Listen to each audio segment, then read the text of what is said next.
Hi hello everyone, welcome to Suji's home cooking. இன்றைக்கி நம்ம Suji's home குக்கிங்கோட special item என்னென்னு பார்த்தீங்கன்னா, ஒரு சூப்பரான வெரைட்டி ரைஸ் தாங்க.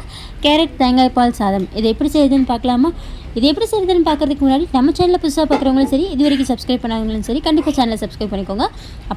இப்போ வாங்க வீடியோக்குள்ளே போகலாம்.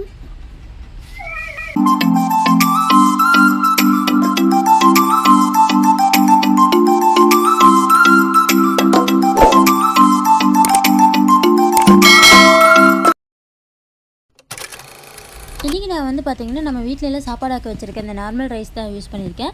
உங்கள்கிட்ட பாஸ்மதி ரைஸ் இருந்தால் நீங்கள் அதில் கூட செய்யலாம். இதை ஒரு 20 மினிட்ஸ் ஊற வச்சுட்டு அது கூடவே வந்து ஃப்ரெஷ்ஷாக கிடைக்கிற அந்த பட்டாணியை ஒரு 20 மினிட்ஸ் ஊற வச்சு எடுத்துக்கிறேன்.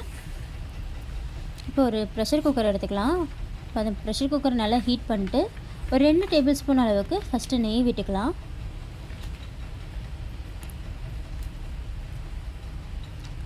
இது கூடவே தேவையான அளவு கொஞ்சமாக ஆயில் ஊற்றிக்கலாம்.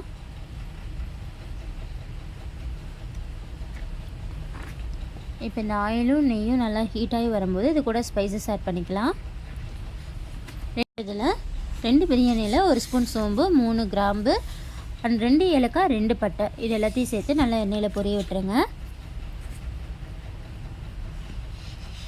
இந்த ஸ்பைசஸ் பொருளாக பொரிஞ்சு கொஞ்சமாக ஸ்மெல் வரும்போது கொஞ்சமாக நறுக்கின பூண்டை இதில் ஆட் பண்ணிக்கலாம். இதை ஒரு 2 நிமிஷம் பச்சை வாசனை போகிற வரைக்கும் எண்ணெயில் நல்லா வதக்கி விட்டுருங்க.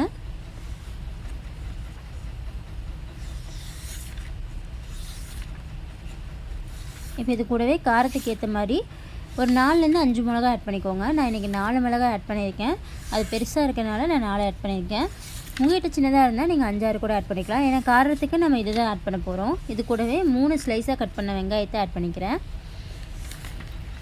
இந்த ரைஸ்க்கு நீங்கள் ஸ்லைஸாக கட் பண்ணி போட்டிங்கன்னா தான் நல்லாயிருக்கும். இப்போ இதை நல்லா எண்ணெயில் சாட்டட் பண்ணிடுங்க. இப்போ இந்த வெங்காயம் நல்லா கலர் மாதிரி கோல்டன் ப்ரௌன் கலர் வரணும். அது வரைக்கும் நல்லா வந்து எண்ணெயிலேயே வதக்கிடுங்க. இப்போ இந்த ஸ்பைசஸ், பூண்டு, வெங்காயம் இதெல்லாம் சேர்ந்து நல்லா ஸ்மெல் வரும். அது கூட வந்து பார்த்திங்கன்னா ஒரு 1/2 டீஸ்பூன் அளவுக்கு உப்பு போட்டு 1/2 டீஸ்பூன் அளவுக்கு இஞ்சி பூண்டு பேஸ்ட் ஆட் பண்ணி நல்லா வதக்கி விட்டுருங்க.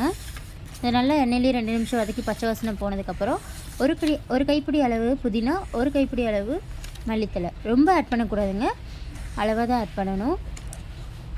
கொஞ்சம் கொஞ்சமாக ஆட் பண்ணிக்கோங்க இந்த மாதிரி. இப்போ அது ஒரு 2 நிமிஷம் எண்ணெயில் வதக்கி விட்டுருங்க.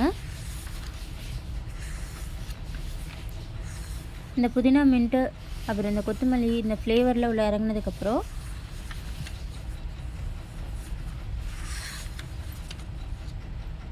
நம்ம துருவின கேரட் எடுத்து வச்சுக்கலாம். நான் ஒரு 10லேருந்து 12 கேரட் எடுத்து இந்த மாதிரி கிரேட்டர் வச்சு துருவி எடுத்திருக்கேன். இதை நல்லா ஆட் பண்ணிக்கலாம். இப்போ இதை வந்து நல்லா எண்ணெயில் வதக்கி விட்டுருங்க. 2 நிமிஷம் கேரட்டை எல்லாத்தையும் சேர்த்து வதக்கி விட்டுருங்க.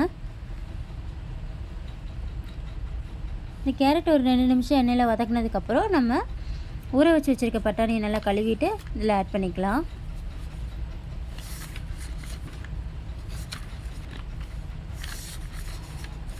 இப்போ இது எல்லாத்தையும் பட்டாணியும் ஆட் பண்ணியாச்சு. இது எல்லாத்தையும் சேர்த்து நல்லா கலந்து விடுங்க.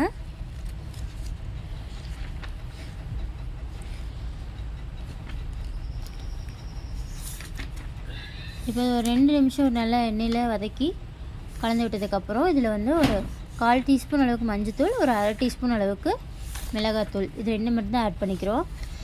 வேறு எதுவுமே நம்ம ஆட் பண்ண போகிறது இல்லைங்க. அதுக்காக தான் நம்ம பச்சை மிளகா கொஞ்சம் அதிகமாக சேர்த்துருக்கோம். உங்களுக்கு காரம் ஜாஸ்தி வேணும்னா நீங்கள் மிளகாவை கூட குறைச்சி ஆட் பண்ணிக்கலாம். மிளகாத்தூள் அதிகம் போட்டிங்கன்னா காரம் ஜாஸ்தி ஆயிரும். அதனால் கொஞ்சமாக போட்டுக்கோங்க டேஸ்ட்டுக்காக. இப்போ இது எல்லாத்தையும் சேர்த்து நல்லா வதக்கிட்டு நம்ம ஊற வச்சுருக்க அரிசியை நல்லா கழுவி இதில் ஆட் பண்ணி இதையும் அது கூட சேர்ந்து கலந்து விட்டுறலாம். இப்போ பாருங்கள், ரைஸு, கேரட்டு, பட்டாணி, வெங்காயம் இது எல்லாத்தையும் சேர்ந்து நல்லா இந்த மாதிரி கிளறி விட்டுடலாம்.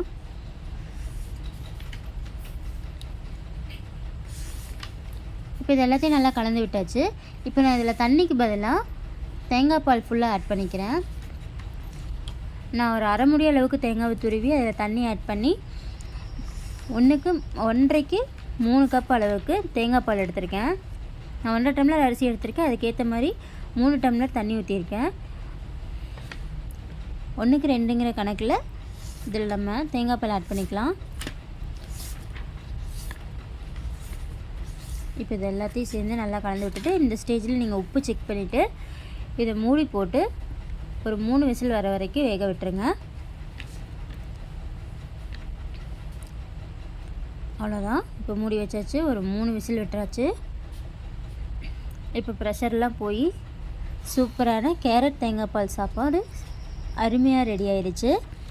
பாருங்கள், உதிரி உதிரியாக சாப்பாடு ஒன்றோட ஒன்று ஒட்டாமல் எவ்வளோ சூப்பராக வந்திருக்குன்னு. இதுக்கு மேலே லைட்டாக நீங்கள் 2 டேபிள் ஸ்பூன் நெய் ஊற்றிட்டு கிளறி விட்டுக்கலாம். அண்ட் எனக்கு நெய்யோட டேஸ்ட் அதிகமாக பிடிக்காதுங்கிறதுனால நான் இதில் ஆட் பண்ணல. நீங்கள் இது மேலே 2 டேபிள் ஸ்பூன் அளவுக்கு கீ ஆட் பண்ணிக்கோங்க. ஃபைனலாக இது ஒரு பவுலுக்கு ட்ரான்ஸ்ஃபர் பண்ணிட்டு சூடாக சர்வ் பண்ணுங்கள். அவ்வளோதான், சூப்பரான அருமையான ஒரு சூப்பரான வெரைட்டி ரைஸ் ரெடி ஆயிடுச்சு. கேரட் தேங்காய் பால் சாதம் உங்கள் கிட்ஸ்லேருந்து பெரியவங்க வரைக்கும் யாருக்கு வேணால் இது லஞ்ச் பாக்ஸுக்கு கொடுத்துடலாம். அவ்வளோ டேஸ்ட்டாக இருக்கும். ஒரு டைம் நீங்கள் இது மாதிரி செஞ்சு பாருங்கள். இதே மாதிரி செஞ்சு பார்த்துட்டு எப்படி இருந்துச்சுங்கிற உங்கள் ஃபீட்பேக்கை எனக்கு கமெண்ட் செக்ஷனில் சொல்லுங்கள். அண்ட் நம்ம சேனலில் புதுசாக பார்க்குறவங்க இது வரைக்கும் சப்ஸ்கிரைப் பண்ணாதவங்க கண்டிப்பாக சேனலை சப்ஸ்கிரைப் பண்ணிக்கோங்க. அண்ட் நம்ம சேனலை சப்ஸ்கிரைப் பண்ணியிருக்கேன் எல்லாருக்குமே ஒரு ஸ்பெஷல் தேங்க்ஸ். பாய் பாய்.